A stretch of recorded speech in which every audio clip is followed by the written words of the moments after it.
Avec son look de mafieux et son train de vie démesuré, Kim.com ne laisse personne indifférent.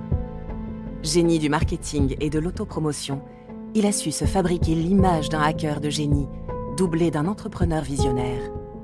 Cet Allemand fantasque est le créateur de Mega Upload, l'un des plus grands sites de téléchargement illégal. Vous écoutez Criminel 2.0, épisode 21, Kim.com, première partie. Le 21 janvier 1974, Kim.com, de son vrai nom Kim Schmitz, voit le jour à Kiel, une petite ville portuaire du nord de l'Allemagne.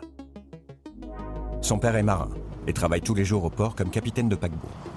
Sa mère, Anneli, est une cuisinière qui vient de Finlande. La famille Schmitz mène une existence modeste à Mettenhof, une banlieue sans âme de la périphérie de Kiel, faite de barres d'immeubles qui se ressemblent toutes.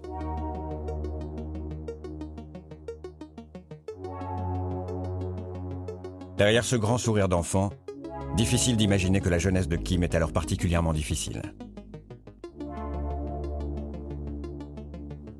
Il vient d'un milieu prolétaire. Jean-Luc Genest, journaliste. Il a un père alcoolique, il a une mère dépressive. Ces gens n'ont pas d'argent, ils vivent dans une Allemagne en plus du Nord, triste, où il ne se passe rien. Alcoolique, Helmut Schmitz bat régulièrement sa femme et son fils. Sous ses coups répétés, Kim et sa mère finissent parfois à l'hôpital. Effrayée par les colères dangereuses de son mari, Anneli finit par fuir pour protéger Kim des accès de rage de son père. En 1985, le jeune garçon a 11 ans. Il a très vite grandi et fait maintenant plus de 2 mètres. Une taille hors norme. Trop grand, trop gros. Et subissant régulièrement les quolibets de ses camarades d'école, Kim devient un garçon introverti et renfermé.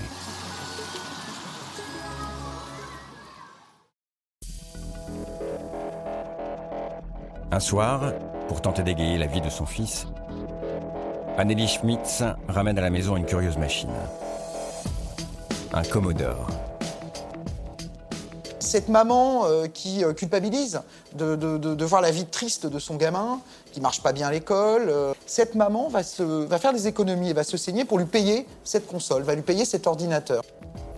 Douglas Alves est un ancien hacker qui côtoiera Kim sur les réseaux quelques années plus tard. Il comprend bien la réaction du jeune Allemand face à cet ordinateur. Pour quelqu'un qui, effectivement, pouvait être enfermé ou ne vivait pas une vie très passionnante à côté. Douglas Alves, ancien hacker. Les jeux vidéo et l'informatique, c'était un moyen d'apprendre par lui-même et un moyen de voyager en jouant aux jeux et de vivre des nouvelles expériences, d'apprendre des nouvelles choses qu'il n'avait pas la possibilité de faire dans sa vie de tous les jours. Kim passe de plus en plus de temps sur son Commodore. Il devient très vite un expert de cet étrange ordinateur qui se résume à un clavier branché sur une télévision. Du fond de sa chambre, l'adolescent fuit un quotidien sans joie où tout se ressemble. Il trouve peu à peu refuge dans l'imaginaire fantasmagorique et coloré des jeux vidéo.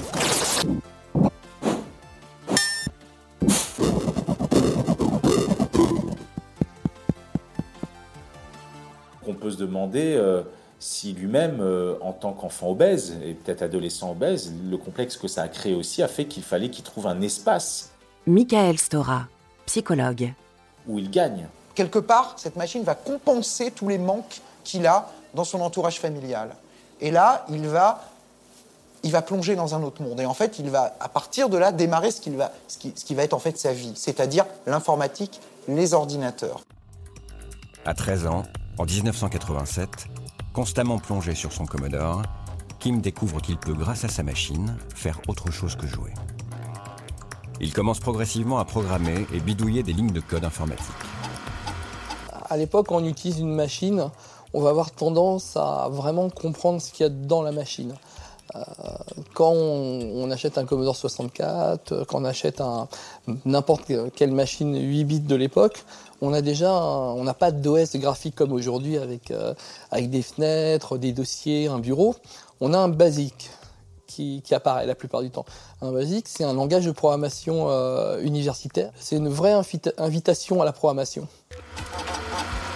Des heures durant, Kim perfectionne sa maîtrise du code informatique. Même si sa machine est sommaire, il parvient à se connecter sur une sorte de version antique d'Internet qui utilise les lignes téléphoniques. On appelle ça les réseaux BBS. Il y découvre une communauté de passionnés dépassant largement les frontières de sa petite banlieue.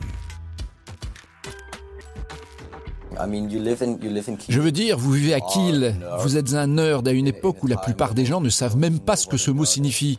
Johannes Boy, journaliste allemand. Et la communauté en ligne est faite pour vous, peu importe votre apparence. La découverte de la préversion d'Internet a été un grand soulagement pour lui, car il a pu se connecter avec d'autres personnes. Il n'avait plus besoin de sortir de chez lui. Il avait simplement besoin de son ordinateur. Et c'est une communauté internationale avant qu'il y ait l'Internet. C'est-à-dire qu'on échange déjà des programmes, des jeux par les BBS, même par la poste. Sur les BBS, ces réseaux pré-Internet, le jeune Kim récupère gratuitement des jeux. En 1989, il a 15 ans, quand il comprend qu'avec de simples lignes de code, il peut facilement copier ses jeux sur des disquettes. L'adolescent va voir dans ses copies pirates une façon rapide de se faire de l'argent de poche.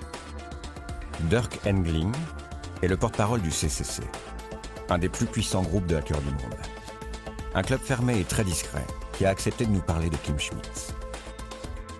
Dirk l'a côtoyé et pour lui, aucun doute. Dès les années 80, avec ses jeux sur disquette, Kim a commencé à mêler argent et copies piratées.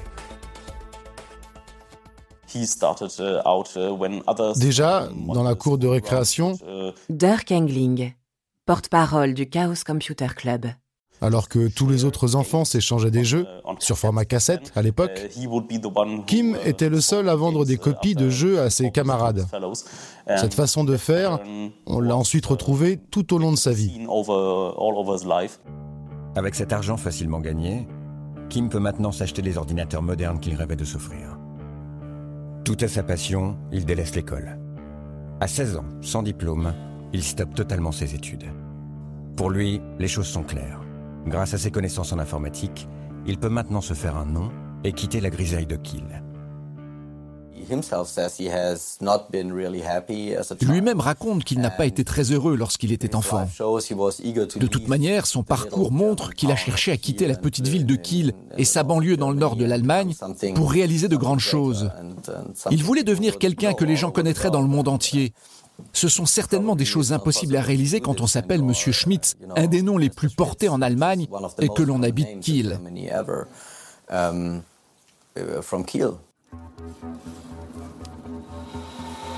Kim Schmitz arrive à Berlin en 1990.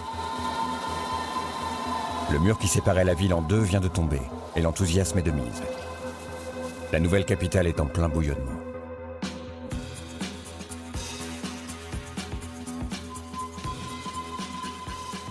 Il y a une effervescence incroyable, il y a une émulation. Jean-Luc Geneste, journaliste. Beaucoup de passionnés d'informatique, en fait, se donnent rendez-vous à Berlin, se retrouvent là-bas. Il y a des cercles de passionnés d'ordinateurs. Et lui va rejoindre ces cercles-là. Ce gamin, en fait, va géographiquement migrer pour rentrer dans les cercles, pour rencontrer, pour apprendre. Et évidemment, en allant à Berlin, il change aussi de vie. C'est-à-dire que pour le coup, il rentre dans une ville où il se passe des choses et où il peut se passer des choses pour lui. À peine arrivé, l'adolescent de 16 ans se dirige vers l'Alexanderplatz. Il trouve ici, dans cet immeuble, le plus grand collectif de pirates informatiques d'Europe. Le CCC, pour Chaos Computer Club. Au fil des semaines, le grand bonhomme traîne de plus en plus dans ses couloirs, attentif aux nombreuses conférences de ce rassemblement de hackers libertaires et rebelles. Leur porte-parole se rappelle de l'utopie qui règne alors dans ce milieu.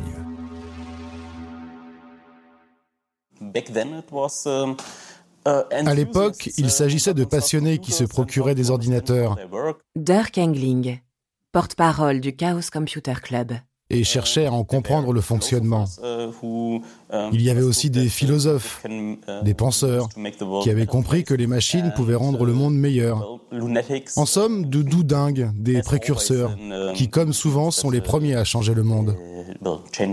Ces hackers, ce sont des passionnés d'informatique, plutôt des gens de tendance un peu gauchiste, qui sont dans une philosophie de partage. Pas d'argent. C'est même le contraire de l'argent, les hackers. C'est des passionnés, de l'outil. Ce sont des gens qui parlent technique en permanence, alors que personne ne comprend rien à l'informatique et aux ordinateurs à cette époque-là. Eux se comprennent entre eux.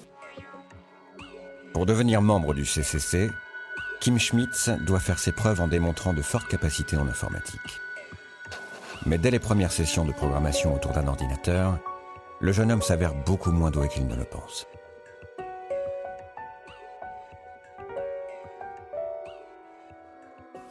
Pour ceux qui se considèrent comme étant des hackers, Johannes Boy, journaliste allemand. Kim Schmitz n'était rien de plus qu'un script kiddie. Un script kiddie étant quelqu'un qui vole ou bien utilise des méthodes de hacking que d'autres ont créées. Quelqu'un qui n'est pas capable de les inventer lui-même.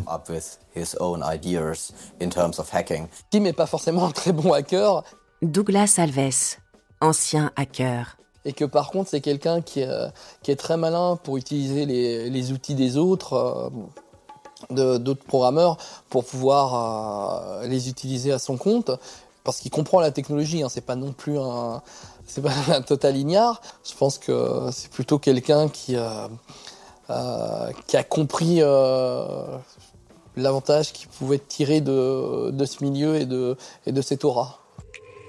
À défaut d'être un cadre en informatique, Kim comprend vite tout le bénéfice qu'il va pouvoir tirer de cette bande de pirates. Traînant dans les couloirs du CCC, le géant sympathise avec de jeunes hackers beaucoup plus doués que lui. C'est à cette période qu'il rencontre en ligne Emmanuel Gadet, un informaticien français. Des années plus tard, l'homme va devenir un des plus hauts dirigeants de Mega Upload aux côtés de Kim.com. Nous en faisons tous partie de ce milieu des hackers européens. Ouais. Emmanuel Gadet, directeur des opérations de Mega Upload. Fin des années 80, début des années 90. Donc, on se connaissait déjà en ligne, en fait. Kim était plutôt dans l'esbrouf un peu. Il n'était pas vraiment un hacker de talent à l'époque, même s'il essayait de l'être. Kim a un talent extraordinaire pour s'entourer de gens compétents et surtout pour les convaincre de travailler pour lui.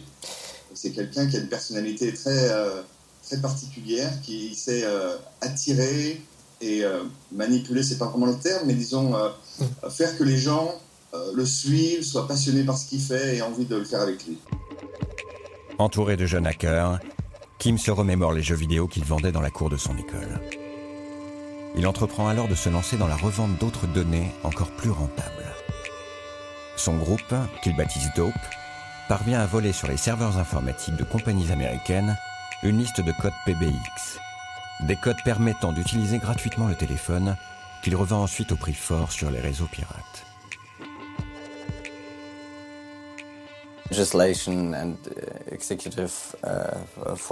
À l'époque, le législateur allemand, tout comme le pouvoir exécutif, n'avait aucune idée de ce qui se tramait. La technologie n'étant pas aussi avancée qu'à l'heure actuelle, il était très facile de trouver des brèches dans les systèmes de sécurité et faire de l'argent en vendant des moyens de pirater les téléphones ou obtenir une ligne gratuite. Et vous pouviez vendre ce savoir aux gens.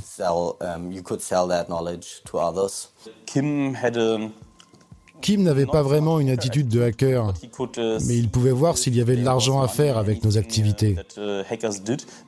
Les hackers ne voulaient pas se vendre, mais lui était, disons, très fort pour ne pas avoir de scrupules.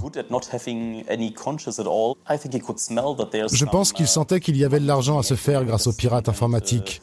Alors il a prétendu faire partie de cette scène hacker. Grâce à ce commerce de codes téléphoniques, Kim se forge à seulement 18 ans une petite réputation dans l'underground berlinois. C'est à cette période qu'il change pour la première fois de nom. Il se fait maintenant appeler Kimball, un surnom inspiré du personnage principal d'une vieille série, Le Fugitif. Et ce garçon était gamin fasciné par une série américaine qui était diffusée en Allemagne, en France aussi d'ailleurs, qui s'appelait Le Fugitif, série des années 60, qui racontait l'histoire d'un personnage, Monsieur Kimball, Richard Kimball, qui était poursuivi pour un crime qu'il n'avait pas commis. Et lui, Schmitt, il va utiliser ce nom, Kimball, et s'en faire son premier pseudo. Il n'a que 20 ans. C'est-à-dire qu'il va se rebaptiser en fait du nom d'un héros sympathique, d'un héros qui est une victime d'un système, et lui s'autoproclame Kimball, c'est-à-dire je suis un gentil. Et je suis en lutte contre les méchants, et les méchants c'est qui ? C'est les gens beaucoup plus puissants que moi, beaucoup plus puissants que vous. Le 21 décembre 1992, quand le magazine Forbes consacre un dossier au mouvement pirate, c'est Kimball que les journalistes choisissent comme porte-parole de cette nouvelle sorte de criminel. Prenez ce gamin de 19 ans qui se fait appeler Kimball. Installé en Allemagne, il est le leader de Dope, un groupe international de pirates informatiques. Kimball est aussi un des plus célèbres hackers de son pays. Dans la suite de l'article, Kim fanfaronne et se vante d'être un petit génie de l'informatique. Il nargue même les autorités allemandes et se moque du retard des lois sur le piratage dans son pays. Kimball utilise un programme spécial de sa création et prétend pouvoir voler 6 codes PBX par jour. Il explique qu'il échappe aux poursuites judiciaires car les lois anti-piratage sont plus laxistes en Allemagne qu'aux États-Unis. Chaque code PBX est comme une porte ouverte pour moi, se vante-t-il, prétendant en avoir maintenant récupéré un total de 500.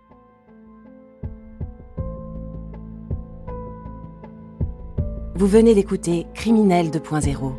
Si vous avez aimé ce podcast, vous pouvez vous abonner sur votre plateforme de podcast préférée et suivre Initial Studio sur les réseaux sociaux.